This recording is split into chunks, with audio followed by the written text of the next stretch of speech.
Lorenzo Blanco, conmigo, José Mundillo, para celebrar este aniversario número 238 de la edición del texto La riqueza de las naciones. Fue editado en 1776, un año pues, muy importante porque también en este año se editó otro gran libro,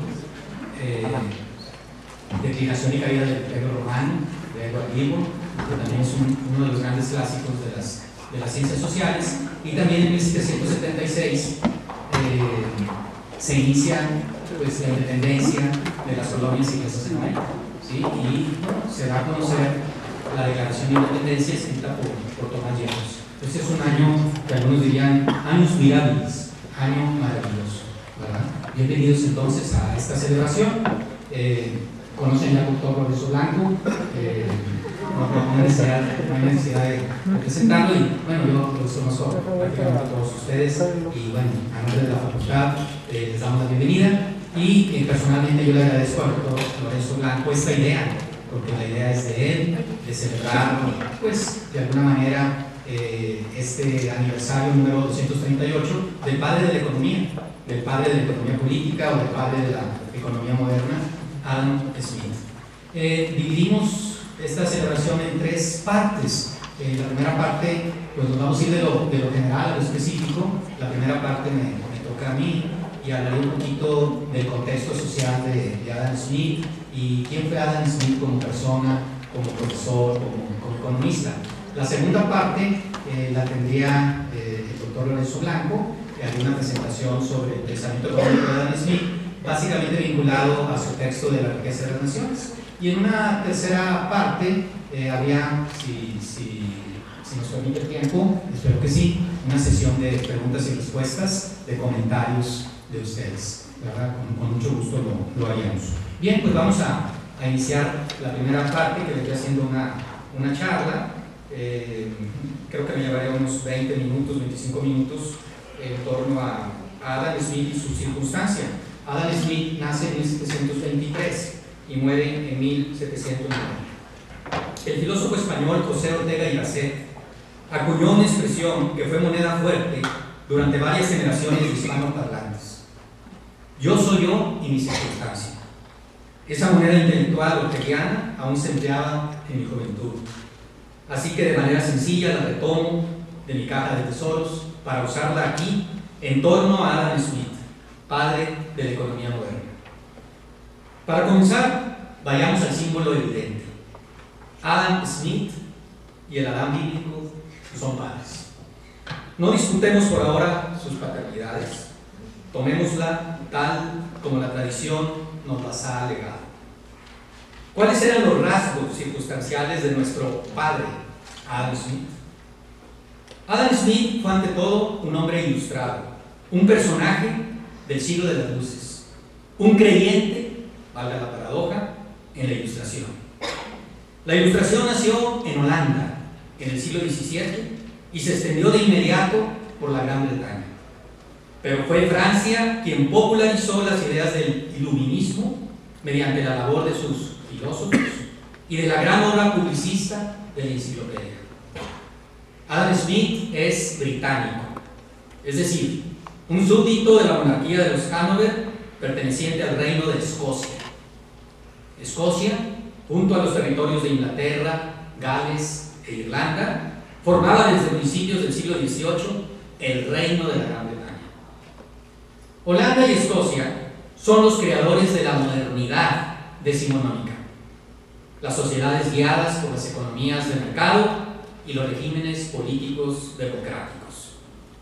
A veces pensamos que Francia es la creadora de la modernidad, a veces que Inglaterra fue su inventora, pero en realidad fueron los holandeses y los escoceses los que generaron el mundo moderno de los gobiernos representativos, de los sistemas de precios libres, del sistema fabril, de las revoluciones agrícola e industrial, de la urbanización acelerada, de los capitalismos financieros y de los imperios coloniales. Escocia, muy en particular, vivió intensamente su original momento ilustrado entre Glasgow y Edimburgo, Dundee y Aberdeen.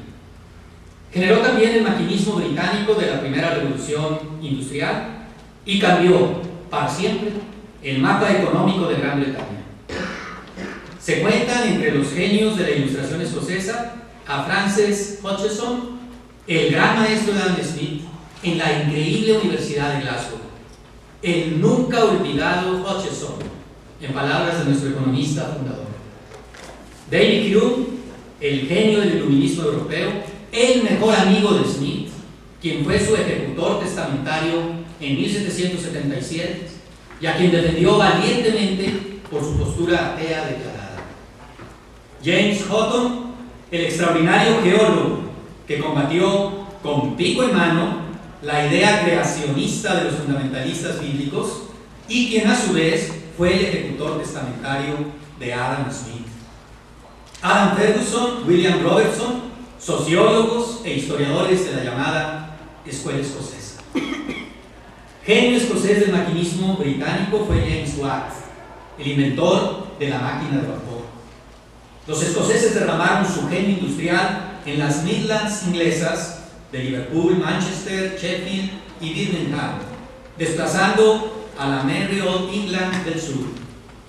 Así pues, Adam Smith perteneció al corazón de este grupo de Highlanders y Lowlanders, conociendo a los personajes más destacados de las élites europeas dieciochescas: al pintor academicista Joshua Reynolds, al crítico literario Samuel Johnson y su biógrafo escocés James Boswell, al político irlandés Edmund Burke, al historiador inglés Edward Gibbon, que publicó su obra maestra sobre la antigüedad romana en el mismo año en que Smith publica su manifiesto moderno, al genio norteamericano Benjamin Franklin, a los estadistas franceses del antiguo régimen Turgot y Necker, y a sus admirados economistas de la escuela francesa de la fisiocracia, François Quesnay, a quien pensó dedicar la riqueza de las naciones, Mercier de la Rivière y Dupont de Números. Y desde luego conoció a los dos filósofos más cercanos a su corazón después de David Hume, Voltaire y Rousseau. Adam Smith es, por tanto, un miembro distinguido de la familia ilustrada del 18. Su vida se identifica con este siglo de las luces, pues nace en 1723 y muere en 1790.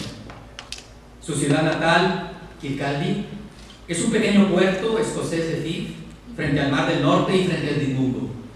Kirkcaldy, con 3.000 habitantes en la época de Smith, era, según Daniel Defoe, el mejor puerto de su zona, con astilleros y tradición ballenera.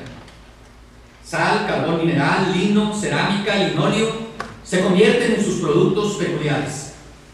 Es desde la época smithiana el burgo europeo con la calle central más larga, 6,5 kilómetros. En el número 200 de esta calle mayor se ubicará la casa materna, donde vivirá varias décadas de su vida, junto a su madre y una prima, y en donde redactará la versión definitiva e inicial de La riqueza de las naciones de 1765 a 1775. Algunos han comparado a Adam Smith, caminando abstraído por las playas de Kirkcaldy, con Immanuel Kant, el filósofo alemán, y sus paseos cronométricos de Königsberg. Adam Smith Sr., funcionario de la judicatura y de la aduana, muere 2 meses antes del nacimiento de su hijo. El pequeño Adam vivirá desde entonces al lado de su madre Margaret, que morirá a los 90 años, en 1784, dejando en la depresión a su ya famoso hijo. Poseemos una pintura de Margaret, ya anciana. El cuadro la muestra como una puritana clásica, de carácter dominante y extraordinariamente parecida a su hijo Adam, según se desprende de los 2 grabados y el medallón que se poseen del padre de la economía. Smith sabía que no era bien parecido. I am a beaut in nothing but my looks. Al parecer, en su juventud glasgowiana, se enamoró perdidamente de una belleza del entorno, que continuó solitaria y supuestamente bella por el resto de sus días. Posteriormente, en su gran tour europeo como tutor del joven Henry Scott, duque de Bluewood, 2 damas de la aristocracia francesa le declararon su interés. lo haré verdad menos, sin resultado alguno. El padre de la economía estaba en esos momentos embobado con una viajera inglesa de increíble belleza, que sus biógrafos diferencian de su amor juvenil. Es interesante examinar el obituario que el periódico The Times dedicó a Adam Smith a unos días de su muerte en 1790. Según The Times, Adam Smith mantuvo siempre una actitud abstraída y casi estúpida, sonriendo ante un buen filete que le recordaba su primera noche en Oxford, cuando no quiso tocar su asado, impresionado porque en Escocia nunca había visto nada igual. Según el periódico londinense, el Smith juvenil era discípulo de Voltaire, lo que le cerró una carrera eclesiástica en la Iglesia de Inglaterra, pero eso sí, adquirió en Oxford una pronunciación elegante que subió su rating como profesor en la Universidad de Glasgow. El obituario prosigue señalando que la burguesía escocesa lo adoptó como su filósofo de cabecera y le auspició un profesorado en su alma mater, la Universidad de Glasgow, donde se encargaría con gran popularidad de la filosofía moral, o sea, del análisis del hombre en sociedad, tocando temas de psicología, ética, finanzas y comercio durante 13 años. Ahí publicaría, en 1759, la teoría de los sentimientos morales, obra que Adam Smith consideraba su mejor libro. The Times nos indica que Charles Townshend lo nombra tutor de su hijastro, el duque de Brunswick, a quien acompaña en su viaje de casi 3 años por Francia y Suiza, no sin antes caerse en un apestoso barril de la curtiduría local, dejando pasmado al mismo Townshend. En ese gran tour, en Toulouse, empieza a escribir su justamente celebrada obra, La riqueza de las naciones, publicada casi 12 años después, en 1776. The Times nos cuenta que el libro aceleró sus ventas por un comentario del político Charles Fox en el Parlamento. Aquejada Inglaterra por déficits públicos crecientes, el Whig liberal Charles Fox indicó que su amigo Adam Smith había establecido en su reciente libro que tanto para las personas como para los países, la mejor forma de incrementar su riqueza era vivir siempre dentro de los límites de sus ingresos. The Times sostiene que la riqueza de las naciones debe mucho a la enciclopedia de Diderot, pero le concede que Smith muestra y demuestra con innumerables ejemplos sus argumentos principales. El obituario concluye con un apunte inteligente: no confundir la riqueza nacional con la prosperidad nacional, algo que algunos econos verdes posmodernistas aplaudirían. Adam Smith fue raptado por los gitanos cuando tenía 4 años de edad. Recuperado el mismo día, desarrolló un tic nervioso y un ligero tartamudeo. Se educó en la escuela parroquial de Kirkcaldy, considerada entonces como una de las mejores de Escocia. Luego pasó a la formidable Universidad de Glasgow, donde fue influido por el filósofo moral Francis Hutcheson. Gana la primera beca escocesa para estudiar en la Universidad de Oxford. Ahí disfrutará la biblioteca bordeliana, pero extrañará la disciplina glasgowiana. Al final de La riqueza de las naciones, criticará la enseñanza de Oxford, con maestros que nunca daban clases, interesados en sus buenos ingresos obtenidos independientemente de su desempeño en las aulas. En Oxford será también castigado por leer el Tratado de la Naturaleza Humana del joven David Hume. Lo que considerará los años más útiles de su vida, los desplegará como profesor titular en la Universidad de Glasgow. Irá como tutor al Gran Tour francés a los 40 años, donde recibirá una pensión de por vida de 300 libras esterlinas. En 1777, Lord North, primer ministro de Inglaterra, premia su labor de la riqueza de las naciones, nombrándolo comisionado de aduanas en Escocia, con sede en Edimburgo, colocación que le da una residencia principesca y unos ingresos que triplican su pensión, y que además entraña la paradoja de un librecambista convertido en cobrador de aranceles, rector honorario de la Universidad de Glasgow del 87 al 89, muere en julio de 1790. Su tumba en Edimburgo es sencilla, con una placa pequeña. Una investigación sobre la naturaleza y causas de la riqueza de las naciones fue publicada en primera edición en 2 volúmenes en 1776 por William Strahan, el editor más importante de Inglaterra. Aparentemente, por su primera edición, Smith obtuvo 500 libras esterlinas, año y medio de sueldo de un profesor bien pagado. El libro había sido prometido por Adam Smith al final de su teoría de los sentimientos morales de 1759, quedando trunco su proyecto inicial al faltar la parte relativa a la jurisprudencia. Me imagino que su modelo fue El espíritu de las leyes de Montesquieu, publicado en 1748. El libro no recibió gran publicidad, pero su primera edición se agotó en los primeros 6 meses. Se habla del comentario del político Fox y, sobre todo, para los entendidos, la crítica que escribió Edmund Burke y los comentarios halagadores de David Hume y Edward Gibbon.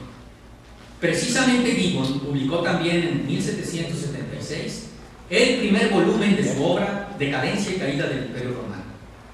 Son los 2 grandes libros del 76 y 2 de los mejores 100 de un ciclo intelectual como el 18. Ambas obras quedan como clásicos de todos los tiempos. En particular, me llama la atención la humildad del título original. Es ante todo una investigación. Además, conlleva una visión pluralista, ex ante, pues subraya la palabra causas. Finalmente, en el título manifiesta un giro copernicano frente a los mercantilistas, pues le interesa no el Estado, sino la nación, no el gobierno, sino la sociedad. Y aunque Smith no lo consideró su obra maestra, supera con mucho a los libros escoceses más relevantes de todos los tiempos. Las traducciones nos hicieron esperar en Francia, en Alemania y en Italia. En España, la Inquisición prohibió el libro en 1792 por su estilo llano y su moral ligera. Sin embargo, los afrancesados españoles publican una traducción en 1794. La gran traducción al español la haría el Fondo de Cultura Económica en 1937, bajo la dirección de Daniel Cosío Villegas, director honorario de esta facultad. 2 apuntes finales sobre el mundo de Adam Smith. ¿Qué pensaba Adam Smith de los libros? Según su primer biógrafo, el periodista escocés John Rowe, los 2 grandes amores de Adam Smith fueron su madre y los libros. Según Rowe, Smith no hablaba nunca de lo que sabía y era muy celoso de sus notas de clase. John Rowe nos informa en su biografía de 1891 que 100 años antes, en 1791, un año después de la muerte de Smith, la revista B del futuro ricardiano James Alderson publicó los resultados de varias conversaciones que hacia 1780 un joven de Glasgow había mantenido con el filósofo y economista. El joven, identificado como Amicus, sostiene que Smith, de 57 años, se mostraba muy animoso cuando hablaba de libros. Alaba a Samuel Johnson por su prefacio a Shakespeare, pero considera a Shakespeare un salvaje que no sabía del teatro. Smith estaba enamorado del teatro clásico francés y desde luego del teatro de Voltaire. De Jonathan Swift prefiere su poesía, pero sus poetas preferidos son Pope, Dryden y Gray. Detesta a John Milton y a Goldsmith. Admira al historiador romano Tito Livio y alienta a Edward Gibbon a continuar su obra sobre el Imperio Romano. Defiende a Edmund Burke ante Dios de Fablas. Su biblioteca personal está llena de libros franceses, adorando, ante todo, a Voltaire y a Rousseau. Y le encanta la música de las gaitas escocesas. Por último, revisé una lista de los 100 mejores libros escoceses de todos los tiempos y, en mi opinión, La riqueza de las naciones quedaría sin duda dentro de los 3 primeros lugares. Por libros escoceses se entenderían escritos o auspiciados por escoceses, o escritos en Escocia, o ubicados en Escocia. Entre estos libros famosos encontraríamos la Biblia, en traducción del rey Jacobo de 1611, una investigación sobre el entendimiento humano de David Hume de 1748, La rama dorada de James Fraser de 1890, El extraño caso del Dr. Jekyll y Mr. Hyde de Robert Louis Stevenson de 1886, La vida de Samuel Johnson de James Boswell de 1791, Rob Roy de Walter Scott de 1818, Confesiones de un comedor de opio inglés de Tomás de Quincey de 1822, La ciudadela de A.J. Cronin de 1937, El sabueso de los Baskerville de Arthur Conan Doyle de 1902, Desde Rusia con amor de Ian Fleming de 1957 y, para todos ustedes, Harry Potter y la piedra filosofal de J.K. Rowling de 1997.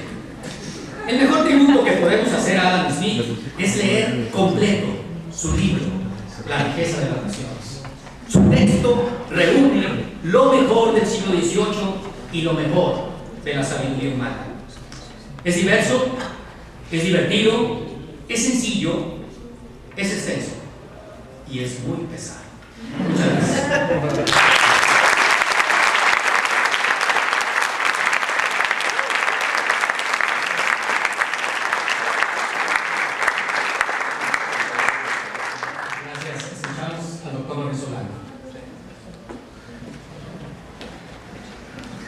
Muchas gracias, maestro, por ese bosquejo biográfico. A mí me toca la parte de hablar específicamente del libro, La riqueza de las naciones. La riqueza de las naciones viene en todo tipo de versiones y sabores, 3 volúmenes, 2 volúmenes. En promedio es un libro de 900 páginas. Consiste de 5 partes que Adam Smith llamó libros. A ver si me las tengo. La primera parte trata con la división de trabajo, que es un concepto clásico de Adam Smith. La segunda parte trata de algo que Adam Smith llama la acumulación del acervo, algo que sí voy a profundizar en unos minutitos. La tercera parte habla del progreso de la opulencia en varias naciones del mundo. La cuarta parte habla de sistemas de economía política, un estudio comparativo. Y la quinta y final parte del papel del gobierno. Y tradicionalmente lo que se hace es, o se resumen esas 5 partes, o nos pasamos todo el tiempo hablando de la fábrica de alfileres y la mano invisible. Eso no es lo que voy a hacer. Lo que quiero hacer en esta presentación es cumplir los objetivos. Primero, quiero convencerlos que La riqueza de las naciones fue en su momento un libro profético y es un libro que después de 238 años sigue vigente, tal como está en el título de mi presentación. Y en segundo lugar, quiero convencerlos que La riqueza de las naciones fue un libro escrito contra un sistema económico y a favor de otro sistema económico. ¿Sí? Ok, vamos a comenzar. Entonces, tradicionalmente siempre comienzo mis presentaciones con una pregunta: vigencia. ¿Por qué estamos hablando de un libro que fue escrito hace 1776 como algo vigente? ¿Cómo puede ser vigente un libro de economía, de teoría económica, escrito más de 200 años? Después de todos los avances que hemos hecho en teoría y en estadística económica. Porque hoy en día tenemos modelos sofisticados, matemáticamente sofisticados, muy padres, lagrangianos todo el día, Ahora tenemos programas estadísticos que nos permiten nada más con palomear una cajita, sacar estimados exactos, nítidos, modelos como Ibius y Zeta, programación econométrica. ¿Qué necesidad tienen ustedes de leer al anquilosado y viejito libro de Adam Smith? ¿Qué necesidad? Bueno, pues primero está la relevancia del libro. La riqueza de las naciones es, entre otras cosas, el libro más famoso entre no economistas de economía y el libro más citado de economía entre economistas. Si ustedes abren cualquier libro de texto de introducción a la microeconomía intermedia, principios de economía, si se van a libros doctorales, van a hallar siempre en la bibliografía la riqueza de las naciones. Todo el mundo cita a Adam Smith, y especialmente aquellos que nunca han leído a Adam Smith, porque es muy obvio cuando lo citan y hablan del contexto del libro. Es muy importante para ustedes conocer al verdadero Adam Smith y sacarle la vuelta al impostor. No tienen necesidad de conocer a este tipo. Okay. Segundo, es una obra dedicada en gran parte a atacar el mercantilismo. El mercantilismo es una versión muy específica del capitalismo. Esencialmente, en resumen, el mercantilismo es un capitalismo sumamente regulado, sumamente proteccionista y sumamente elitista. Entre otras grandiosidades que creó el mercantilismo fue el mercado internacional de la esclavitud. No es un sistema muy humanitario. Adam Smith lo atacó de entrada. Tercero, es un tratado positivo y normativo de cómo crece una economía capitalista. Esto creo yo que es una aportación muy subvaluada de Adam Smith. Adam Smith describe cómo funciona el capitalismo y además de eso nos da una receta para alcanzar un tipo de capitalismo humanitario, benéfico, próspero. Ok. Voy a empezar a hablar y nada más les voy a dar dos muestras de lo profético del libro. Este es mi primer objetivo. Vamos a hablar ahorita de economía laboral y cómo trataba economía laboral la riqueza de las naciones, cómo lo trata. En el mercantilismo, los salarios deberían mantenerse bajos para beneficiar a los empresarios que estaban coludidos con el gobierno. Porque lo que era bueno para los empresarios, pues no era bueno para todos, pero era bueno para los empresarios. Y una cosa que era muy buena es no pagarle tanto a la gente.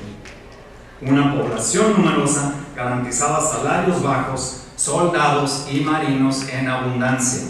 Ahora, con empleados pobremente pagados, los bienes adquirían algo que los mercantilistas denominaban más o menos como competitividad. Cualquier coincidencia con funcionarios públicos usando esa palabra es mera coincidencia. Competitividad, lo que tenemos que hacer es mantener los salarios bajos. Y claro, una población numerosa nos da muchos soldados y muchos marinos. ¿Para qué? Para invadir otros países, destruir su sistema de vida, conquistarlos y tener por lo tanto mercado cautivo. Pura felicidad. Pura felicidad. Ahora, increíble pero cierto, aunque esta era la sabiduría convencional del siglo XVIII, Adam Smith no estaba de acuerdo. A rasgos generales, ¿qué pensaba Adam Smith de la pobreza? Ciertamente ninguna sociedad puede prosperar y ser feliz cuando la mayoría de sus miembros son pobres y miserables. ¿Para qué coños me voy a desarrollar económicamente si el 90% de mis ciudadanos van a ser pobres y se están muriendo de hambre? Y de enfermedades que se pueden curar con una vacuna de $2. No da sentido. No, gracias, mejor me quedo en el feudalismo, así estamos bien. No tiene sentido para Adam Smith eso. Un sistema que beneficia a pocos y daña a muchos, para Adam Smith no es humano, no es viable. Segundo, hablando de salarios altos, la recompensa liberal de la mano de obra es el efecto que aumenta la riqueza, así como la causa de una creciente población. Vamos a volver a como dijo el maestro Ponciano, giro copérnico. Adam Smith está directamente, diametralmente opuesto a los mercantilistas cuando se trata de esta relación salario-población. Y tercero, los mercantilistas hacían esto, y eso es lo que pensaba Adam Smith de ellos. Quejarse de esa recompensa es lamentarse del efecto y causas necesarios para la mayor prosperidad política. Quejarse de eso es una idiotez. ¿Cómo te puedes quejar de que todos están bien? Sí, que todos están bien, es la prosperidad, es lo que queremos, es lo que buscamos. Ok, ahora, en el capítulo 10, Adam Smith habla de 5 factores que causan variación en salarios. Los economistas laborales de este siglo llaman a estos 5 factores diferenciales compensatorios salariales. En la moderna literatura así se conoce. Ok, me voy a concentrar en el cuarto factor. Los salarios varían de acuerdo a la pequeña o gran confianza que debe ser depositada en los obreros. Y luego le sigue con un ejemplo muy específico. Los salarios de los orfebres y joyeros son en todas partes superiores a las de muchos otros trabajadores, no solo de igual, sino de mucho ingenio superior, a causa de los materiales preciosos con los que se les ha confiado. Y fíjense, una idea muy revolucionaria. Si no quieren que sus joyeros les roben el oro que les dejan, páguenles bien.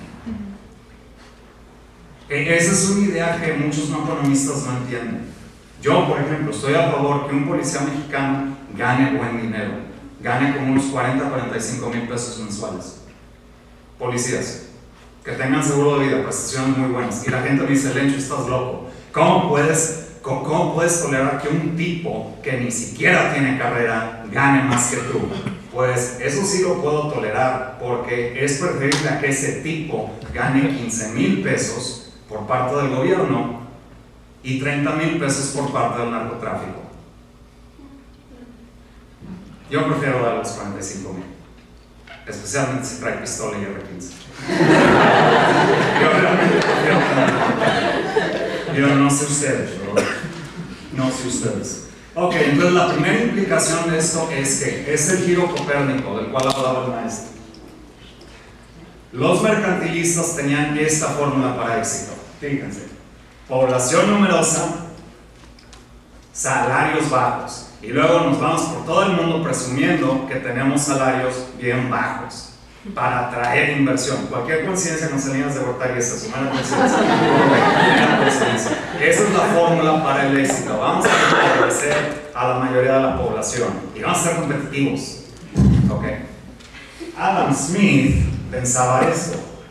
Primero le pagas bien a tu gente y vas a ver que van a querer tener hijos.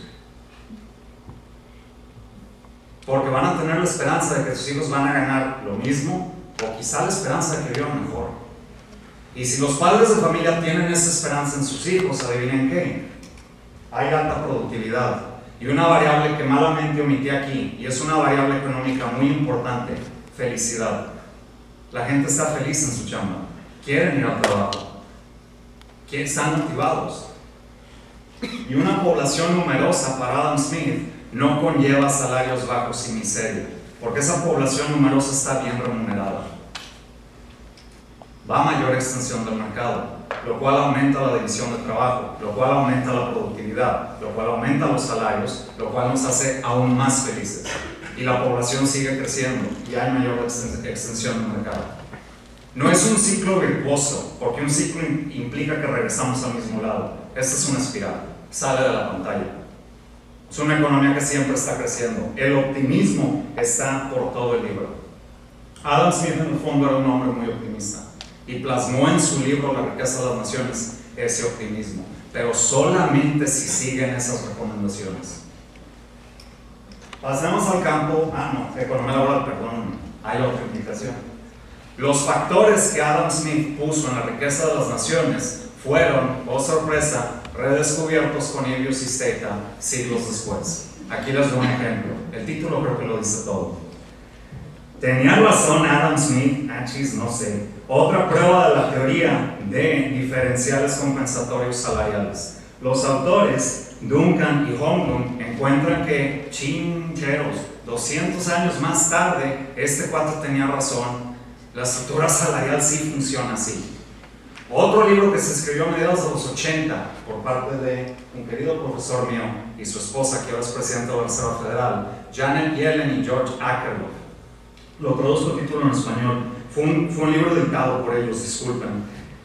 Modelos de salarios de eficiencia para el mercado laboral. ¿Qué es un salario de eficiencia? Págale a la gente más, para remunerarlos generosamente, incluso más allá de lo que te dice el mercado, para tenerlos contentos, para que no se roben nada, para que no te maten, para que no pasen a las filas del crimen organizado. Por eso.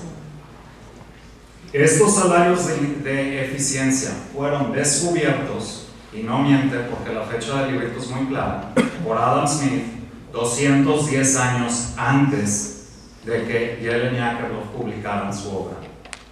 Es lo que pasa cuando ustedes no leen los economistas del pasado. ¡Ah, descubrí algo! No. Bueno, sí, descubriste que otro pata lo inventó siglos antes. Sin Stapler y más con Winston y Green. Es lo que descubriste, compadre. Bravo, felicidades. Oye, pasamos a la economía internacional. Okay, todos más o menos podemos imaginar qué pensaba Smith de la economía internacional. Me quiero concentrar nada más en un aspecto, en su oposición a la política comercial de los mercantilistas. El objetivo de los gobiernos mercantilistas era acumular oro, a grandes rasgos tesoro, que entre el dinero, que entre el dinero. Y para eso tenían que hacer una cosa, tenían que exportar más que importar. Los mercantilistas creían que los países jugaban una competencia de suma cero. Si yo gano, es porque tengo que hacerte perder.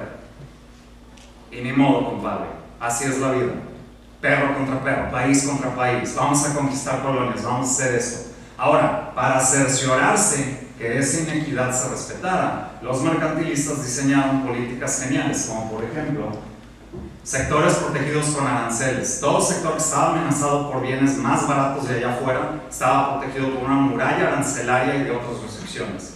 Ahora, si resultaba que tu país era muy bueno para elaborar un bien, no, pues hay que apoyarlo con subsidios a la exportación. Obviamente Amsden no estaba de acuerdo con este sistema. Me quiero concentrar en sus comentarios específicos al mercado del maíz, un mercado que en su tiempo en Gran Bretaña estaba subvencionado a beneficio de los terratenientes.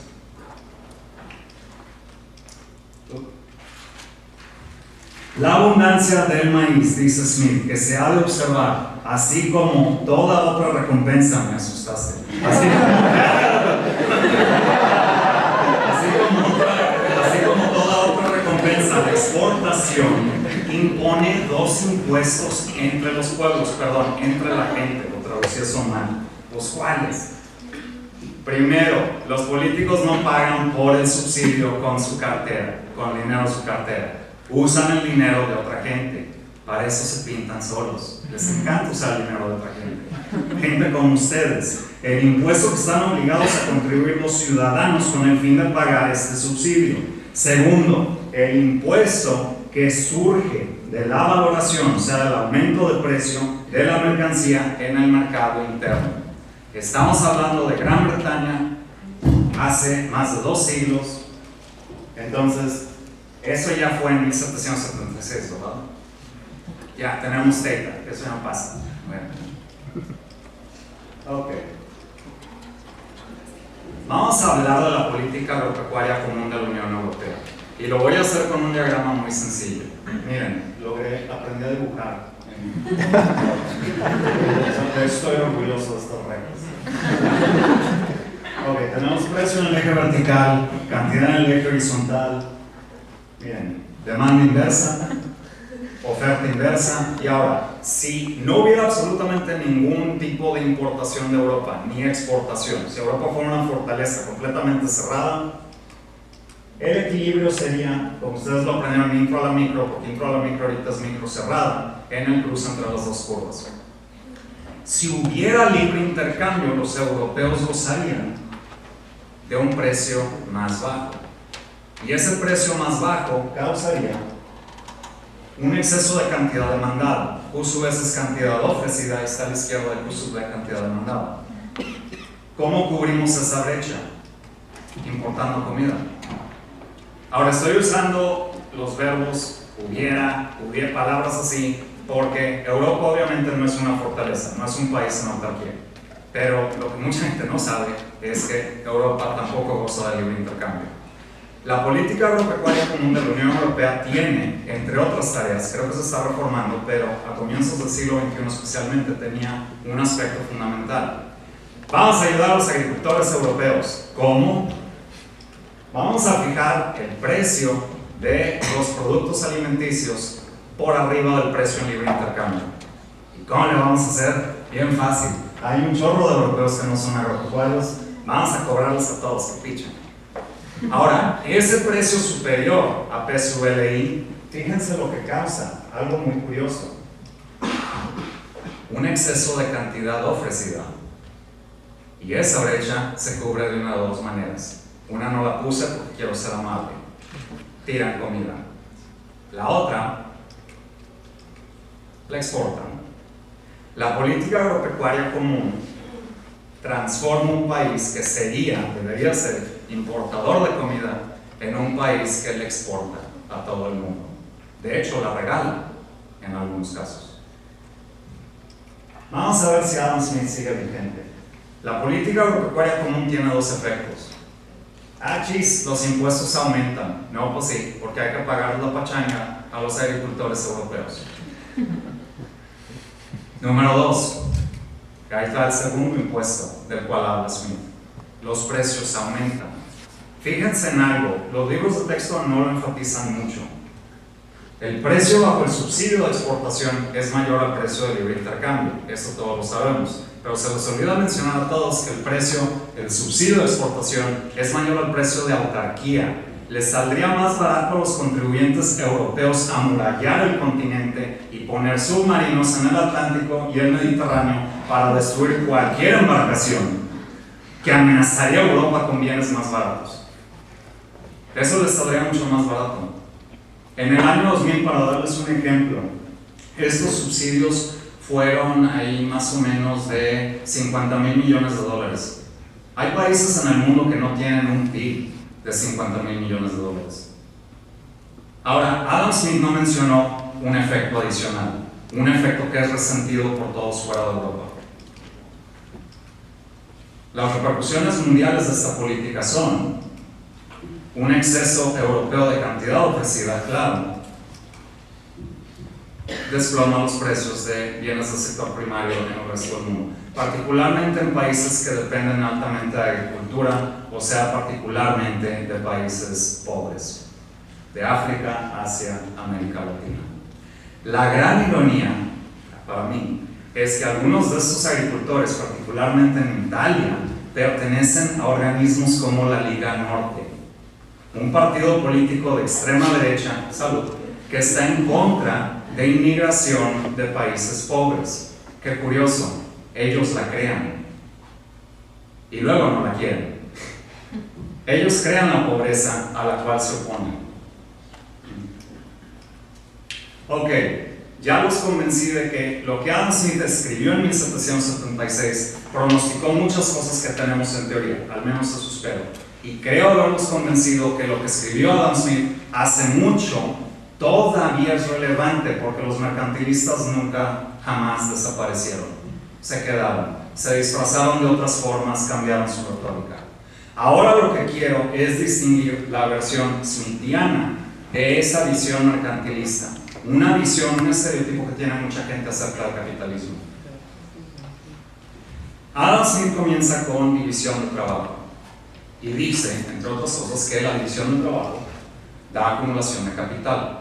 La visión que tenía Adam Smith acerca del desarrollo ideal de una nación es el siguiente: división del trabajo aumenta la productividad y aumenta la producción nacional, y eso aumenta la riqueza de la nación. Creo que de ahí viene el título, la riqueza de las naciones. Pero no habla nada más de eso. Usando el canal creado por la acumulación de capital, tenemos un aumento en el fondo de salarios, el capital que le puedes dedicar a tus trabajadores, eso aumenta. Y manteniendo una tasa de crecimiento económico mayor a la de crecimiento poblacional, tenemos salarios más altos. Y aquí es donde la historia se complica un poquito, se vuelve mucho más optimista y más complicada. Acumulación de capital y salarios más altos aumentan la productividad. Tienes más y mejor maquinaria, más especializada, y tienes trabajadores más felices, y porque ganan más dinero, tienen más salud, pueden rendir más, quieren rendir más. Y además de eso, si tienes un aumento en producción nacional, se canaliza un aumento de una acumulación de capital. Y lo que vemos nuevamente, no es como los fisiócratas tenían un ciclo de producción. Y me quedo igual. Adam Smith no quería que Gran Bretaña se quedara igual. Eso es una espiral. Adam Smith quería la prosperidad de su país, de hecho quería la prosperidad del mundo. Ahorita lo vamos a ver más adelante cómo lo quería. Además de eso, creo yo que aquí es el aspecto más subvaluado de Adam Smith. Mucha gente, y sospecho que hay gente aquí en este auditorio que piensa lo mismo, definen capitalismo como un sistema de libre mercado. Adam Smith no lo definía así.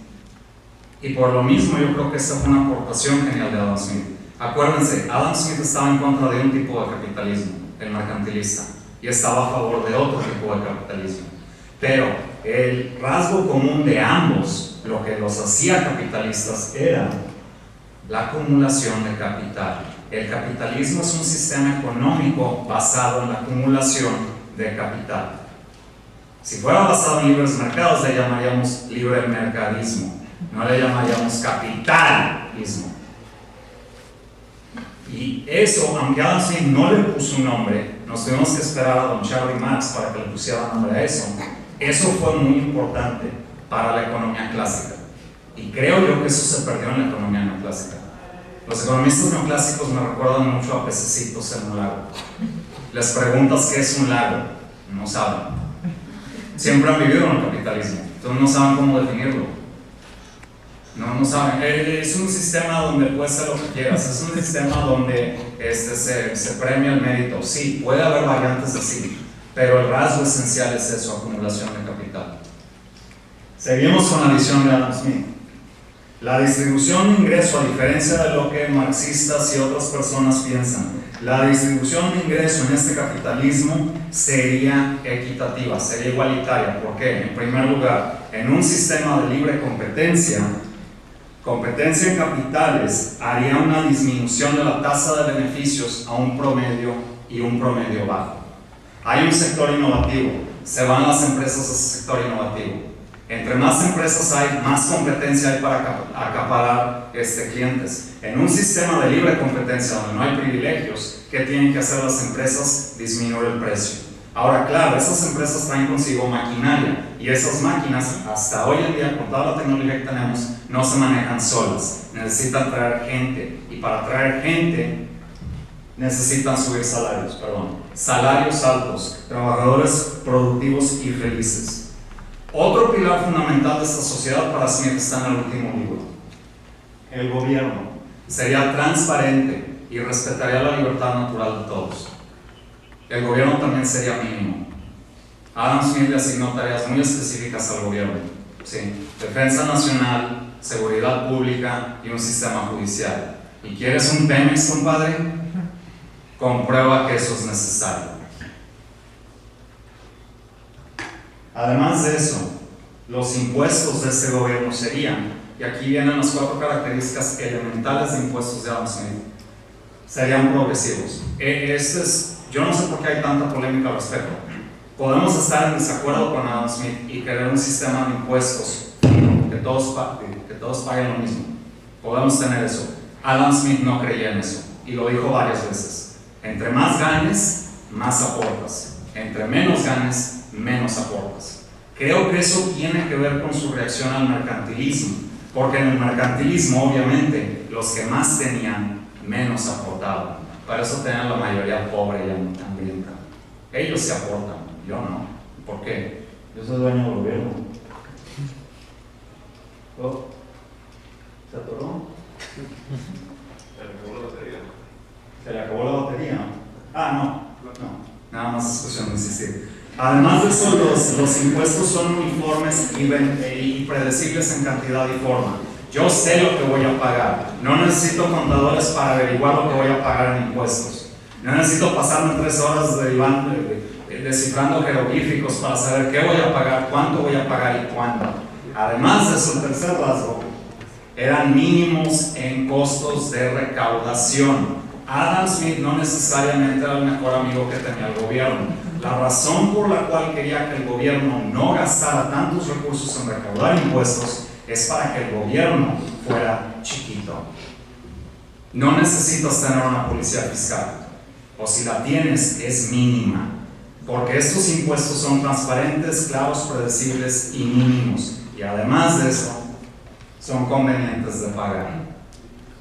Si yo sé por qué estoy pagando los impuestos si lo que estoy pagando es a ciencia cierta, al margen de cualquier valor razonable, lo mínimo que necesita este gobierno para operar, y además de eso es fácil para mí pagar, yo prefiero pagar que evadir el fisco. Era la idea de Adam Smith.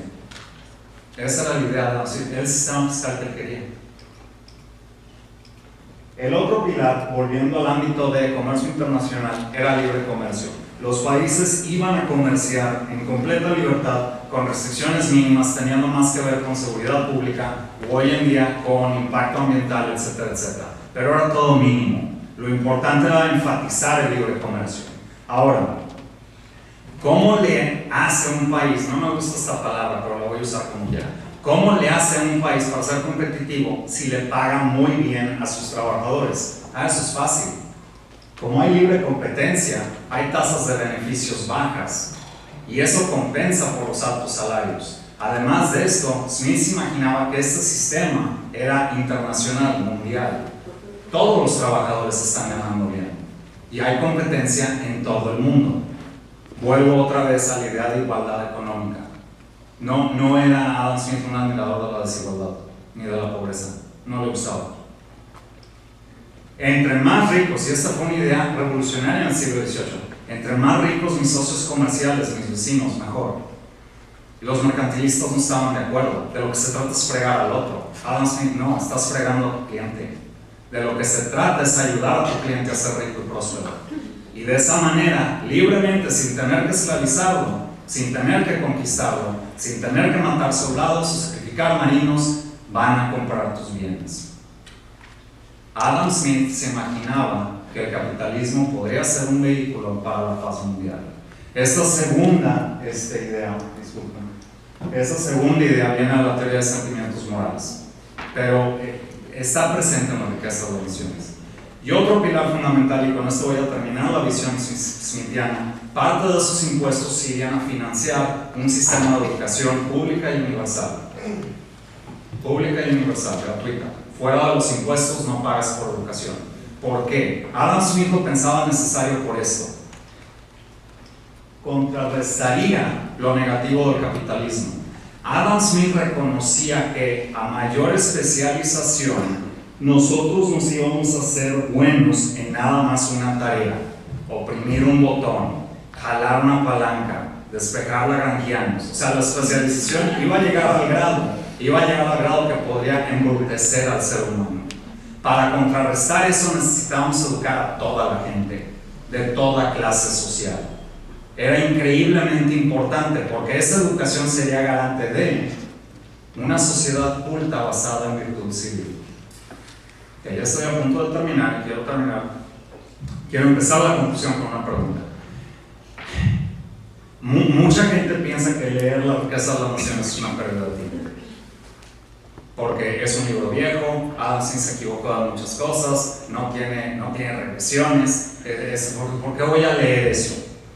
Y yo siempre, cuando les platico de Adam Smith, termino el debate con una pregunta. Esa es la visión smithiana: gobierno mínimo respetuoso de libertad, comercio libre, paz mundial, educación universal y de buena calidad, un sistema fiscal mínimo, desigualdad económica mínima, completa libertad natural. ¿Qué tan cerca estamos de esa visión? En Monterrey, Nuevo León, es una ciudad basada en virtud civil. ¿Cuántos veces se han peleado con sus vecinos? El Estado de Nuevo León es un gobierno mínimo que cobra impuestos que todo el mundo entiende, que se financia lógicamente y nada más se apega a lo estrictamente necesario.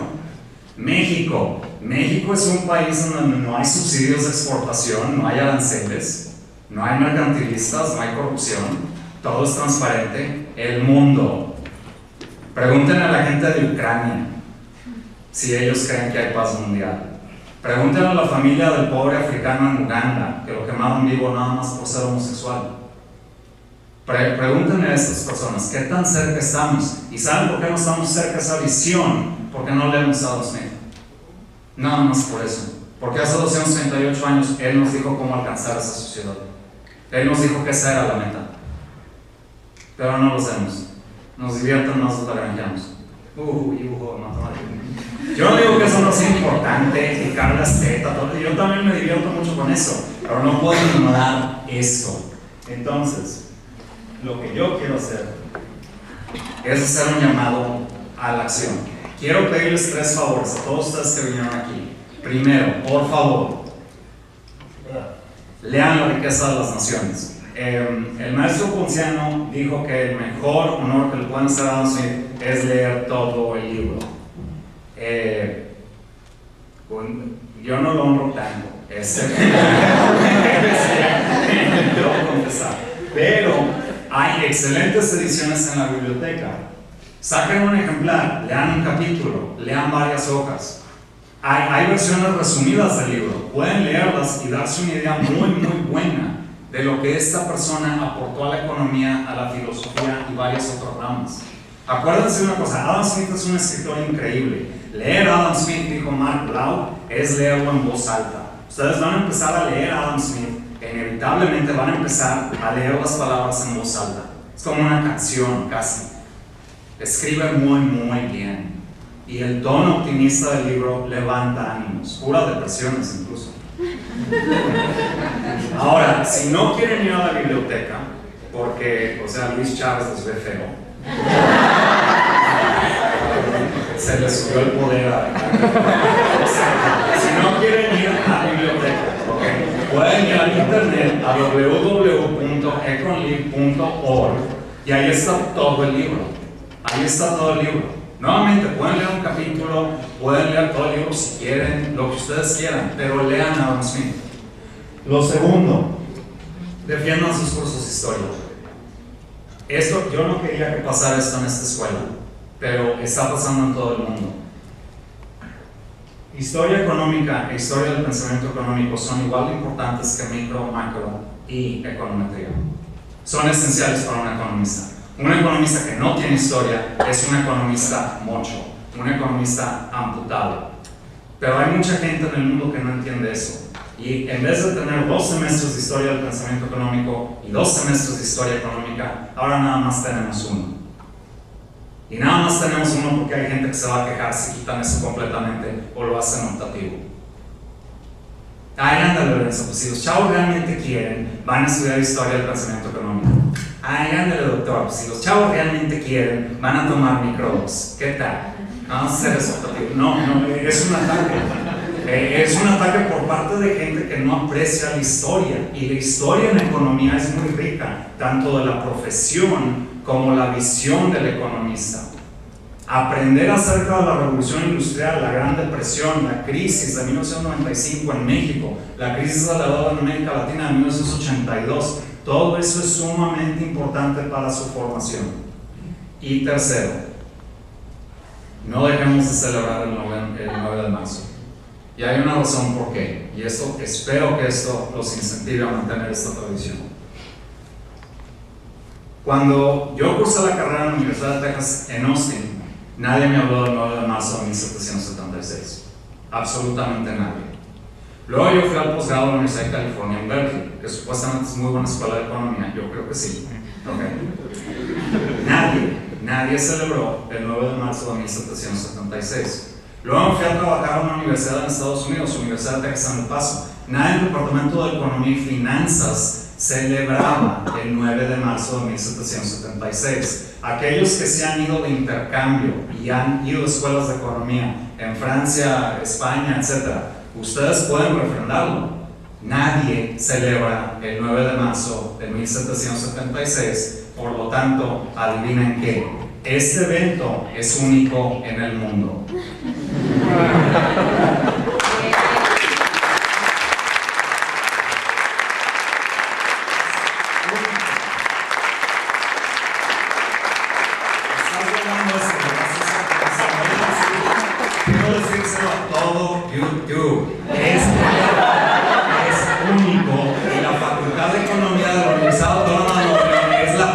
Escuela en el mundo en celebrar esta fecha.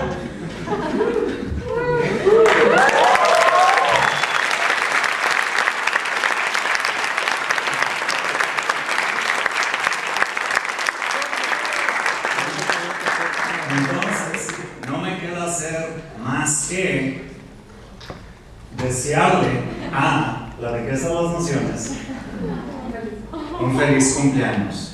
238 años han pasado y sigue siendo una chulada. Se ha conservado sumamente bien. Y ahora, Gerardo, si nos haces el favor, le vamos a cantar las mañanitas. Sí se las saben, ¿verdad? ¿O quieren cantar el canto Nuevo León? Sí, porque mis padres, mis abuelos, los son de aquí,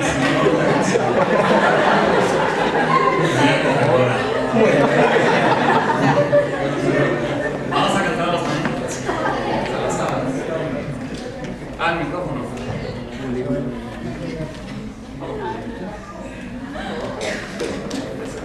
Ok, yo canto.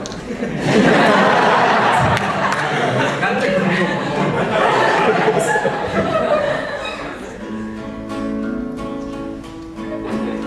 Esas son las mañanitas que cantaba el rey David. Hoy por ser de su santo te las cantamos a ti. Te despierta, y apareció. Ya los pajarillos cantan, la luna ya se metió. Muchísimas gracias por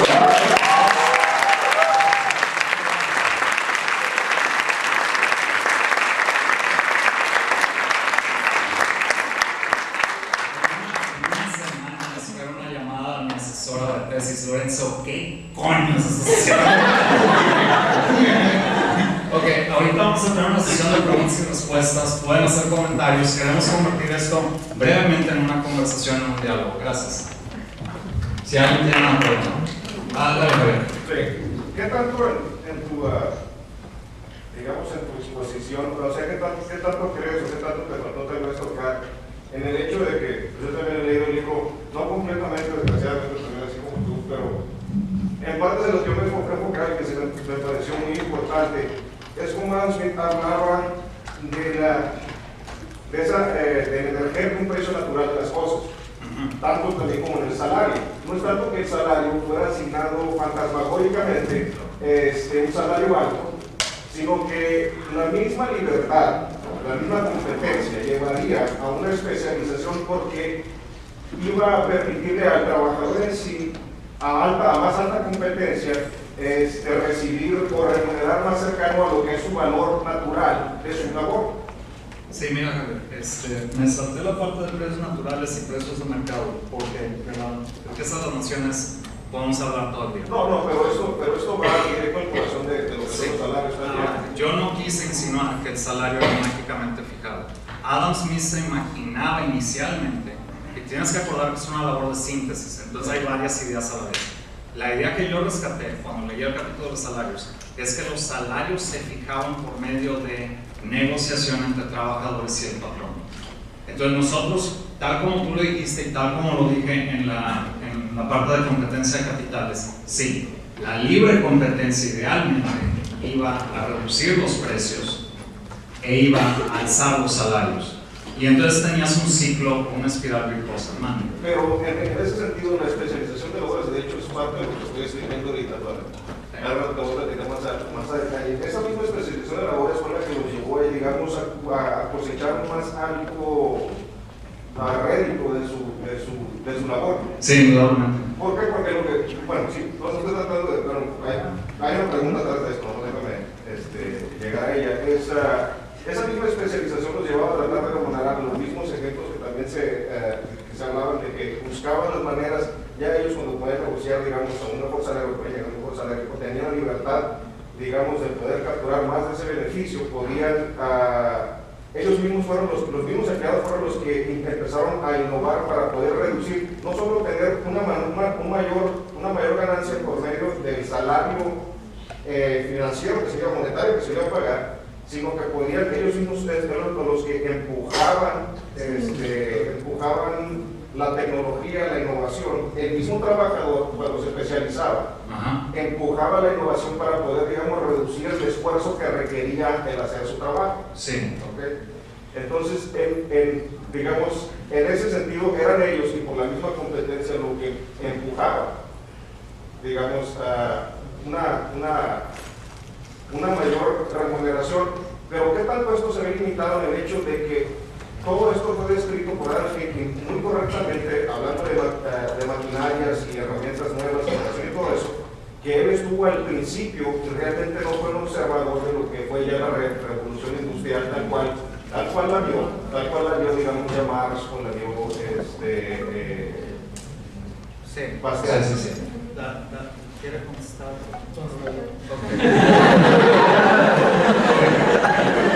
Adam Smith escribió esta obra en 1776 y tuvo subsecuentes ediciones y murió en 1790.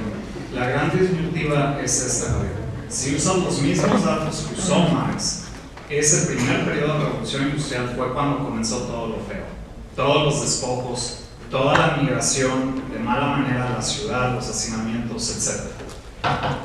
Adam Smith creo que mantuvo el optimismo, porque la parte del capitalismo que a él le tocó, como dijo el maestro, fue la parte de gente como James Watt.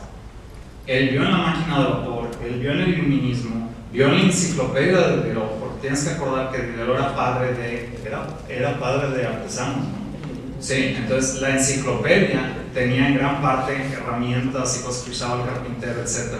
Y Adam Smith adquirió, yo creo, mucha admiración, mucho respeto y mucho optimismo hacia la tecnología que iba adelante. Bueno, a ver si puedo, voy a volver a intentar si no me molesta más. Bueno, a ver, deja una pregunta más y luego puedes reformularla. ¿Hay otra pregunta? Sí, mande, Eduardo. Enrique. Bueno, con todo esto que hablaron, el optimismo que se da en el libro, que puede ser muy posible, digo, a mí me encanta la idea, ¿verdad? Me fascina, pero no sé, con sus años de experiencia me podría decir algo que me alentara más o... ¿Qué estás insinuando, amigo?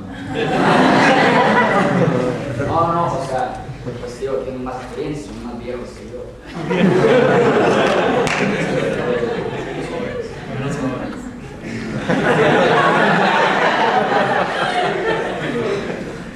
O sea, algo que me encaminara que, bueno, que todo lo que dice este libro podemos llegar a que suceda. Ok, primero, Enrique, tienes que entender que las amenazas a la libertad que veía Adam Smith siguen vivas. Sí. Eso es lo primero. Tienes que entender que las distorsiones en el mercado siguen presentes. Los mercantilistas nunca se fueron.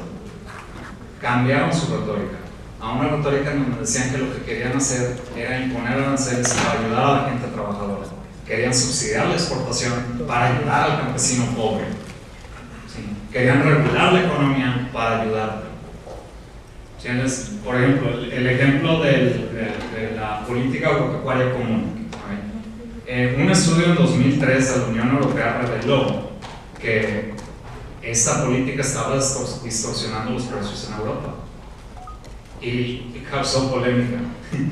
Entonces los defensores de los agricultores dijeron: es que no podemos quitar los subsidios porque en ese caso no podríamos competir con los agricultores de otros países más pobres que nosotros, que pagan menos y tienen peores condiciones laborales. Ok, ¿quieres un mundo como el de Smith? Tienes que entrenarte a argumentar con esas personas y decirles, entre otras cosas, lo siguiente: no puedes competir con otros países, pues entonces importa, no compitas. ¿Por qué estás compitiendo? Es como si yo me meto un maratón contigo y te rompo la pierna. ¡Órale! ¡Qué bueno que tienes la pierna rota! No puedo competir contigo. Segundo lugar, ¿por qué tienen salarios más bajos y condiciones laborales más pobres? Porque los precios de esos bienes en esos países están deprimidos en gran parte por los subsidios de Europa. Un primer paso, Enrique, para llegar a esa visión de Adam Smith es estar preparado a combatir todos los fantasmas y descendientes del mercantilismo. Siguen vivos. No, y no solamente sin pelear, ¿verdad? Por eso hay que pelear. Otra pregunta. Javier. No, la puedo dejar para después. Sí. Ok. Hay otra pregunta, otro comentario para el maestro Ponciano, por favor. Tengo una duda. Bueno, en mi experiencia como estudiante, pues me encuentro con muchas personas que atacan al sistema que, por ejemplo, que ha causado pues todas las desgracias de la humanidad, pobreza, que no hay gente educada, todo eso. ¿En qué momento de la historia se distorsionó la visión de Adam Smith? O si lo que decía el maestro Lorenzo, que como él lo leía, como muchas personas no lo leyeron, entonces por eso fue cambiando. O sea, ¿en qué punto de inflexión en la historia cambió que se distorsionaba el capitalismo como destructor, la causa de todos los problemas de la humanidad? O sea, ¿quién plantea eso, aparte de Marx?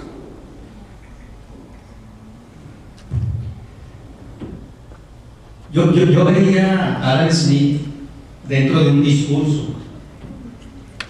Pues es un pensador y claro que ese pensamiento tiene un impacto en el curso, el discurso tiene un impacto en el curso, pero yo no sería tan optimista para pensar en un mundo perfecto y en un mundo en el que no hubiera dolor ni sufrimiento, o sea, del principio, ¿verdad? Yo sé que Adam Smith, el gran maestro Hale Brunner, le dedicó el capítulo a Smith y denominó su capítulo El Mundo Maravilloso de Adam Smith. El Mundo Maravilloso de Adam Smith, y sí, es un optimista, finalmente es un ilustrado, pero el mundo desde que es mundo está mal. O sea, yo no le echaré la culpa al capitalismo, whatever that means, al capitalismo, yo no le echaré la culpa al capitalismo de todos los errores que vemos o todo el sufrimiento que existe. Me parece que es más profundo, va vinculado al hombre, la naturaleza humana así es. Yo como católico reaccionario, pues creo en el pecado original, y eso nos apunta a un mundo donde hay una divinidad metafísica, misteriosa. Todo lo que toca el hombre lo distorsiona, ¿verdad? Entonces, yo no veo yo vería el capitalismo, ¿sí? Como un liberador de fuerzas, ¿sí? Lo que pasa es que en el momento del capitalismo interactuar con la realidad, pues la realidad le dice a cualquier sistema, le dice, aquí estoy. O sea, hay una imperfección, hay un dolor, hay un sufrimiento, hay una serie de limitantes que pues, no vamos a poder superar, ¿verdad? Eso, lo cual no quiere decir que vamos a conformarnos con lo que existe, obviamente, ¿no? ¿Verdad? Yo creo que me inclinaría, como lo ha mostrado muy bien el maestro Lorenzo, a seguir la idea smithiana de darle a la sociedad una voz, aunque no lo planteó así tan duro, pero Adam Smith lo planteaba muchas veces, no confiar tanto en el productor, sino en el consumidor, ¿verdad? Y en este caso, como lo apuntó bien el maestro, en el trabajador, que no es otra cosa que el consumidor, ¿verdad? ¿Sí? Pero vuelvo a insistirte, yo vería, y también lo vincularía a lo que dice Enrique, ¿verdad? Yo sé que Enrique es un súper optimista y cree que algún día vamos a ser todos maravillosos, pero pues no. Yo no pensaría eso. Acercarnos, sí, estoy de acuerdo. Acercarnos, sí, ¿verdad? Pero no le echaría la culpa al capitalismo. A mi modo de ver, el capitalismo implica creatividad, implica libertad, implica aumento en la riqueza, etc. Lo que sí me llamó mucho la atención, y no me había dado cuenta, porque al momento de leer el título, pues ahí dije, bueno, una investigación, ¿verdad? Sobre las causas del pluralismo. Y cuando estaba platicando el doctor Lorenzo en su exposición, él acentuó una cosa, pues que ahí viene en el título, o sea que él subraya cómo lograr la riqueza, ¿sí? O sea, es lo que llaman en psicología, la psicología positiva, ¿sí? Porque si se fijan, muchas veces tenemos la medicina curativa y la preventiva, ¿dónde está? Tenemos la psicología negativa, o sea, estás deprimido, te va a ayudar, tenemos el desarrollo económico. Estás pobre, te voy a sacar de la pobreza. Y Smith se va hacia la riqueza, hacia lo positivo siempre. O sea, es un optimista, me parece que jala muy bien, porque a donde tengas tú la visión es a donde vas. Si tienes la visión nada más aquí, pobreza, pobreza, pobreza, seguirás condenadamente pobre, ¿verdad? Y si cambias tu discurso y dices riqueza, riqueza, riqueza, pues tienes más probabilidades a lo mejor de seguir, porque eres positivo. Y es lo que nos dicen los conductores de carro, ¿no? Si tú te rapas y ves la pared con la cual vas a chocar, vas allá va el carro. Pero ¿cómo vuelves a la carretera? Bueno, los expertos nos dicen, ve la carretera, no veas el mundo. Y en el texto Smith nos conduce hacia la riqueza, ¿verdad? Y una riqueza bien repartida, ¿sí? Pero vuelvo a insistir, es un discurso. De ahí al curso, pues no sé, son muchas variables, son muchas dimensiones, ¿no? O sea, yo insistiría en ser pluralista, no monista. Pero bueno, esa es una opinión muy personal. Perdón. Sí, yo quiero en el análisis de Smith, lejos de su opinión más acertada y conocida del texto. Él dice lo de la mano invisible y esto de, no sé, la secularización de los bienes, política, económica y social, de engordar menos lo de la administración tributaria, es algo lo más simple para que no cause más como lo oneroso, lo de la revolución. En política igual, dejar la libertad, eso de lo de la economía que dice como no me vayas a fijar precios, deja que actúe el mercado, está bien. Pero hasta en qué punto no es, al final es que es paternalista, es bueno, si nadie se mete y todo va a salir bonito en el juego, tirado, lo que él le tocó fue la época maravillosa, pasaba el cambio de obrero a medio ilustración, ¿sabes? O sea, lo que dice que queda un poco desfasado, que no le tocó el capitalismo puro que vivimos ahora. Yo soy neoclásica de formación totalmente, soy de un trabajo de grado, un máster en pobreza. Yo no pienso en riqueza, pienso en entrada en desigualdad, en diferencia de capacidades, de competitividad, de todo, mano de obra barata. O sea, ¿por qué estamos regados mexicanos? Porque estamos en una mano de obra barata, nada de metefactura, no le inviertas, o sea, decíamos con el sobre tesis. Pues para qué le inviertes o sacas más doctores en Conacyt, te lo vas a encontrar ganando de taxista. Si lejos de los salarios nos preocupamos por mantener inflación o cosas así. ¿Qué tanto fue realista en este sentido de Smith y qué tanto sí no quería que el gobierno, o sea, si era la mano invisible que nosotros conocemos en neoclásicos a lo que se refería él de entrada de no regulemos nada, que todo actúe y todo está perfecto? Bueno, la referencia de la mano invisible, de hecho, es la referencia de la mano invisible es algo que se ha citado malamente por parte de muchos microeconomistas en particular cuando hablan de equilibrio general. Entonces, la referencia de la mano invisible viene en tres lugares en la obra de Smith. Lo primero es en un tratado de astronomía.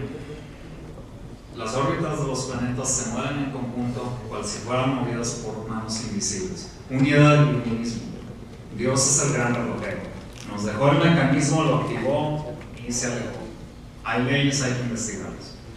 La segunda referencia a la mano invisible aparece en la teoría de sentidos morales. Habla de cómo los ricos quieren acaparar todo, pero no pueden consumir todo lo que tienen. Entonces, sin querer queriendo, lo reparten, como si esa repartición fuera por medio de una mano invisible. La tercera referencia a mano invisible aparece en La riqueza de las naciones, combatiendo la idea de control de capitales. Adam Smith estaba a favor de la liberación del mercado capital, pero sabía que políticamente eso no era factible.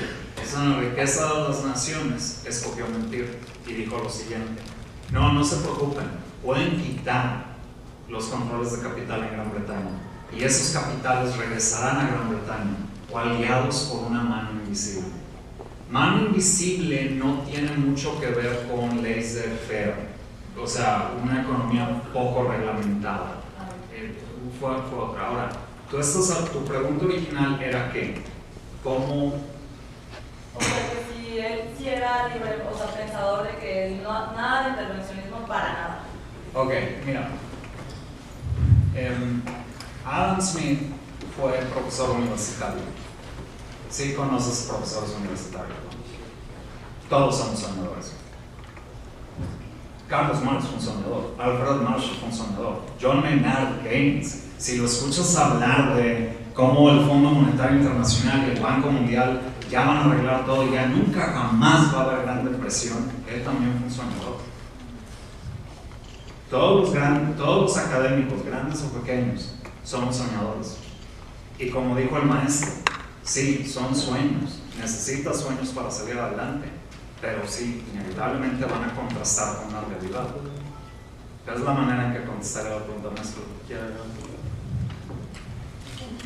Fíjate, yo diría que a veces lo importante de los pensadores de los clásicos es precisamente que pensaron, pero ante su realidad. El contexto de Smith era, como nos subrayaba el maestro, mercantilista. Era un contexto donde el Estado penetraba en todo lo que pudiera, ¿verdad? Entonces, ¿cuál era el pensamiento de sentido común ahí? Pues desmantela, ¿verdad? ¿Quién sabe? Yo no diría que Adam Smith tiene la respuesta a todos los problemas. Yo diría, vamos a pensar como Adam Smith. O sea, no será Adam Smith, sino vamos a pensar como pensó Adam Smith. ¿Sí? Pensemos. O sea, si tenemos las respuestas a todos los problemas, pues no estamos pensando. O sea, ya tenemos prejuicio, no hacemos prejuicio. Yo ya me sé la respuesta desde antes. No, yo debo buscar la respuesta. Precisamente es una investigación. Eso no significa el objetivo. Está siempre investigando. Yo no tengo la verdad, yo la busco. Ahora, tú mencionas todos estos problemas. México es pobre, tiene mano de obra malamente pagada, tenemos todas estas desigualdades. Suena mucho como la Gran Bretaña de Adam Smith. Ese sistema que vivimos realmente en un mundo de libre mercado, que María también es un libre mercado. Te voy a decir cómo no, si me permites contigo. Yo he estado sufriendo durante los últimos 2 meses, pero sí tiene relevancia. He estado sufriendo los últimos 2 meses lidiando con 3 servicios, de los únicos 4 que conozco que en Monterrey para Internet. Y todos son pésimos. ¿De quién es culpa? Los proveedores van a competir con los otros proveedores acorde a los parámetros que tienen que hacer para poder sacar el mejor rédito. Pero lo están haciendo porque saben que no tienen tantos competidores como para poder realmente tratarse de esforzar a sacar una producción más eficiente y disminuir los costos. Lo único que te hacen es dar un servicio mediocre y sabes que no tienen ninguna otra opción. Aquí en México vivimos en un eterno mercantilismo, nunca ha cambiado. Aquí en México no vivimos en una democracia. Bueno, la economía sí dice que los monopolios sean naturales o creados oligopolios, o sea, el capitalismo no está a favor de eso, claro. No, a lo que me refiero es que tú tienes que ir más allá. Por ejemplo, también lo que estaba preguntando el otro muchacho, eres tú, ¿verdad? Sí. La otra cosa que puedes, por ejemplo, también es siempre empezar por eso. Pues, ¿cuáles son? Primero que nada, ¿cuáles son los principios del capitalismo? Y luego los pones a prueba con los datos que existen hoy en día. ¿Se parece lo que se define como capitalismo? Una definición que requiere uno es la acumulación de capital, y creo que fue un golpe de mis costillas que me estaba diciendo que uno la equiparamos con libre mercado. No es tanto que se equipare con libre mercado, sino que otra definición del tema que se da al capitalismo es que los recursos de producción estén en manos de privados. Es otra definición que yo conozco por lo menos. El socialismo siendo que los recursos de producción sean, que estén en las manos de, entre comillas, de sociedades, de Estado, gobierno, lo que sea. A ver, no te quiero interrumpir, pero vamos a permitir una pregunta más. Por favor. ¿Hay otras preguntas? Sí, manden, Oscar. ¿Qué ha ocasionado que libros como este no sean tan populares como El Capital? Pues mira, más voy a decir una cosa. Es que estamos yendo a los clásicos. Yo sé que se los he dicho. ¿Verdad? Es que siempre les he dicho que cuando vayamos a los clásicos, y créeme, se leen. Bueno, tu pregunta, Oscar, dices que El Capital es más popular. Pues a lo mejor el nombre. Pero ¿quién lo lee? O sea, es mucho más fácil leer La riqueza de la nación. Hay más gente leyendo la contraportada del Capital. Hay más gente que trae el Capital bajo el sobaco en manifestaciones. Eso es diferente a leerlo. Esa es mi pregunta, maestro. O sea, si las dos plantean un tópico, igualdad de situaciones, ¿por qué la otra? Hay más gente con ella bajo el hombre, como en Cosa del Hombre, como se dice. ¿Por qué hay gente con este libro? Quizá presenté a Adam Smith un poquito distorsionado, quizá exageré. Adam Smith era un optimista, pero no era un utópico. Él sabía que el capitalismo tenía efectos negativos, él quería contrarrestarlos. Él sabía que el ser humano era imperfecto, quería sacar lo mejor del ser humano, dado que somos imperfectos. Ahora, esa visión es muy compleja, no es una utopía. Te dice, haz lo mejor con el mundo que tienes, esta es la manera. Carlos Marx quería una utopía. Y la diferencia entre Marx y Adam Smith era esto.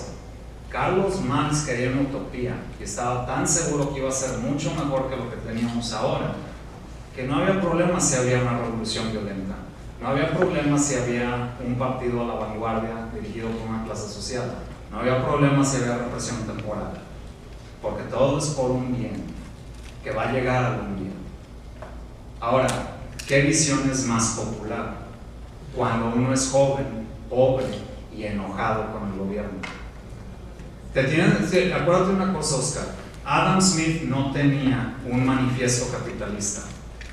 No tenía un librito que se lee en 2 horas, que te da una visión muy definida de quiénes son los malos y quiénes son los buenos. Eso lo tenía Marx.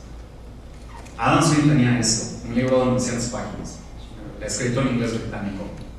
Está más complicado de digerir. Y el Capital, muy poca gente lo ha leído seriamente, el Capital. Eso sí te lo puedo asegurar.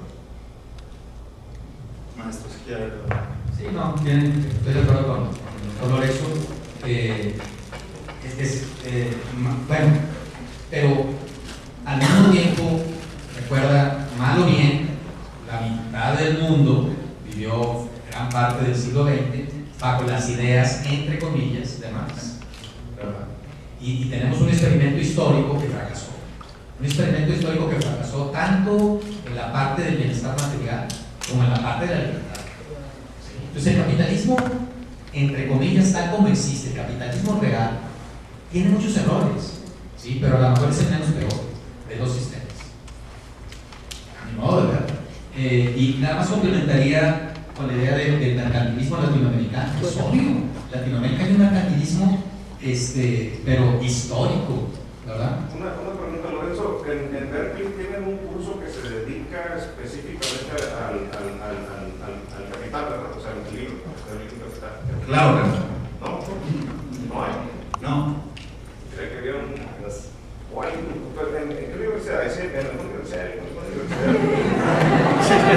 Sí, en la Universidad de Texas no hay un curso de carrera de economía marxista. Pero en la UNAM.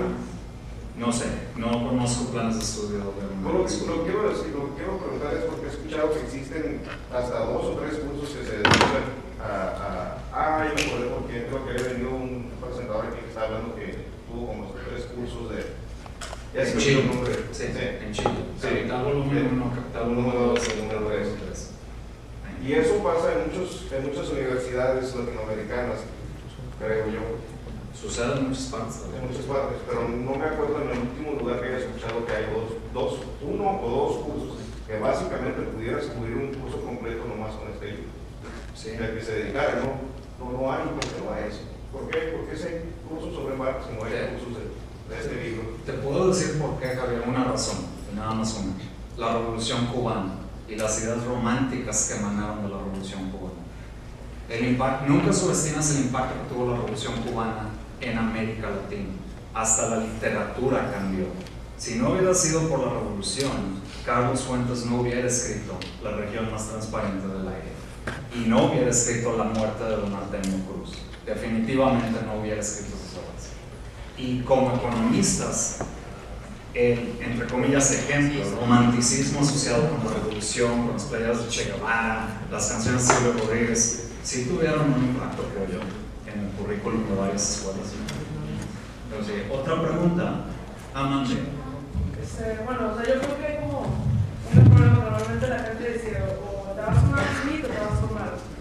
Y por ejemplo, yo creo que, por ejemplo, no sé, yo pensando en ejemplos prácticos, por ejemplo, Noruega, que tiene una intervención bastante, digamos, fuerte en cuanto a el gobierno en cuestiones, por ejemplo, petroleras, que son más o menos los que regulan. Te digo, ¿por qué no buscar como un balance en cuanto a que el gobierno no lo da como un todo malo, sino simplemente por México es un relajo, es una cosa impresionante?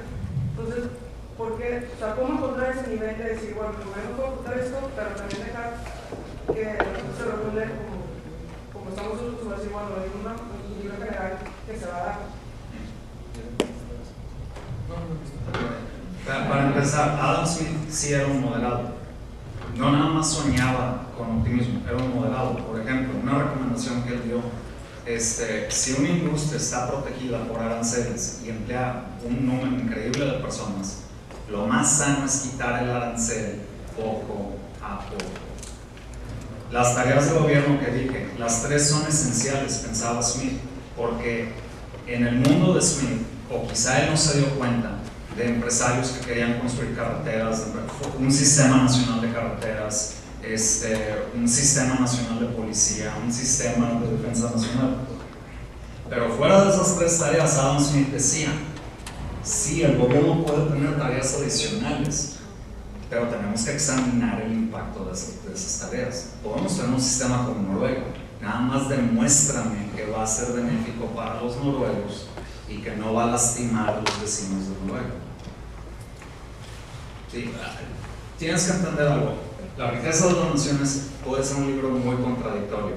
Por eso, gente que es socialista, abiertamente socialista, adora a Adam Smith. Y gente que es increíblemente capitalista, libertarios de derecha, adoran a Adam Smith. Y los marxistas leen fragmentos de Adam Smith a veces. ¿Por qué? Porque el libro es una síntesis de muchas ideas. Adam Smith fue el padre adoptivo de economía. El análisis económico ya existía. Él adoptó lo que hubo y lo sacó adelante. Sí, o sea, Adam Smith no está pregonando laissez-faire completo. Eso sería lo ideal. Pero no es lo que Adam Smith pregona. A mí se me hace muy interesante lo que Sara dice, y estoy de acuerdo contigo porque viendo la realidad, la historia económica, ¿quiénes son los países con más alto nivel de ingreso, con mayor número de libertades? Pues los países escandinavos. ¿Y qué sistema económico tiene? ¿Capitalismo puro? No. ¿El capitalismo? Tampoco. Es un estado de bienestar. ¿Sí? Un capitalismo, entre comillas, algo digo una herejía, discúlpenme, keynesiano. Entonces, casi me pongo de rodillas cuando pronuncio eso. Pero vaya, viendo la realidad, por eso yo sostenía ver el discurso y el curso. Y es una interacción, ¿verdad? Es una interacción entre el pensamiento y los hechos. ¿Sí? Como quiera, Adam Smith es liberador, y más en la realidad latinoamericana. Yo creo que nos sirve más Adam Smith a nosotros que Keynes, en la realidad que vivimos, en la realidad actual. Pues lo que hay que desmantelar es el mercantilismo que tenemos. ¿Otra pregunta? Ya se Pues ya acabamos. Ok.